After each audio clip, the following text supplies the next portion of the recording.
Hi, I'm Ben from DScout. You know, designers are more empowered than ever because of trends like democratization and embedded team structures to conduct their own research. And that's especially true with concept testing.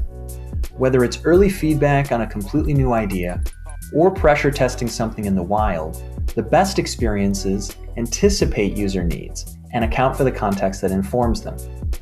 Very often, designers turn to unmoderated research. That is, where participants complete any activities autonomously, on their own. This approach can, however, lead to blind spots, especially if designers only ask about direct interactions with a screen. What might be happening before or after a user lands on a page, opens a modal, or attempts any action? It is these moments that help designers capture the context that is key to delighting folks. So in this video, I'll outline two approaches to concept testing, both using a remote frame where participants complete activities using their smartphones or a desktop computer. These will help you capture contextual feedback to create more human-centered designs and experiences, no matter your development stage or schedule.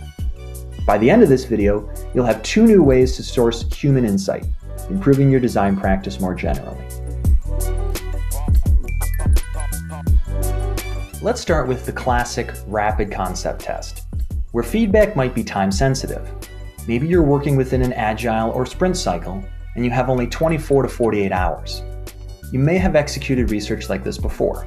The opportunity here is to expand your aperture a bit.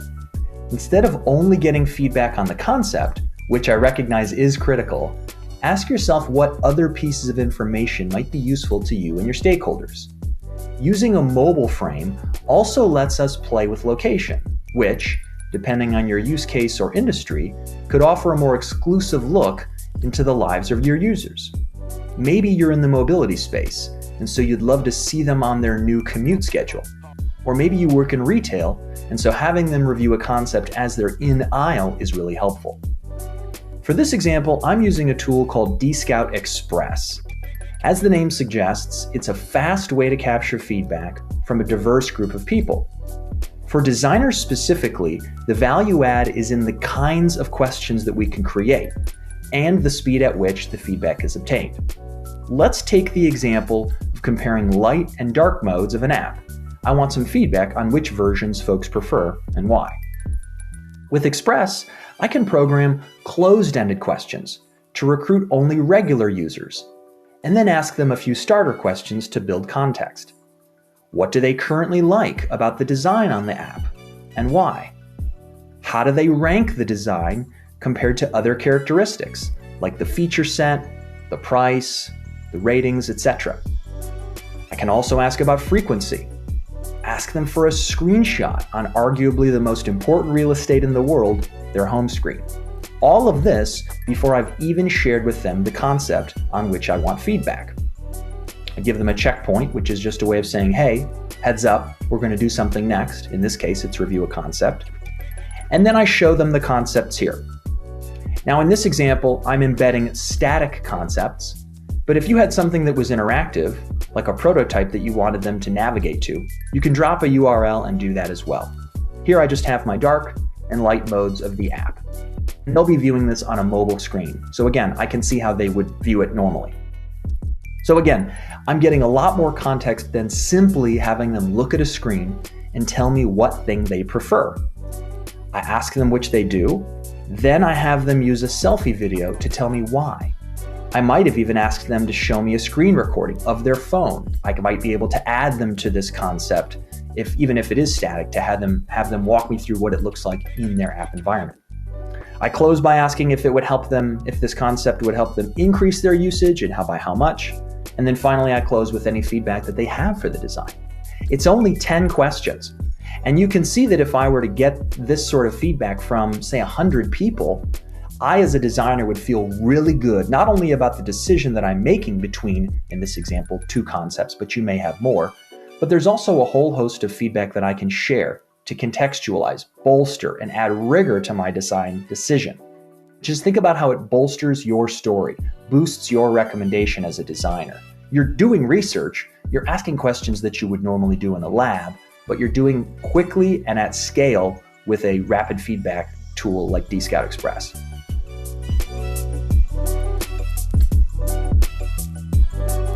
There are other times when the concept is still in flight, or situations where deeper dive data might really help refine and sharpen the direction you want to take. In those instances, we might opt for a few more kinds of research activities with users, as opposed to just a short feedback survey. For something like this, I'm going to use DScout's diary tool, which allows multiple research activities to be strung together in a single project. For our light and dark mode example, here's what I'm building. I'll start with a benchmarking activity, asking for moments of natural use. For each submission, users will take a screenshot, tell me what's happening, and use a screen recording video to take me to the action. I'm learning a lot here about the in-the-wild ways these folks are using the app already, which helps me frame their feedback.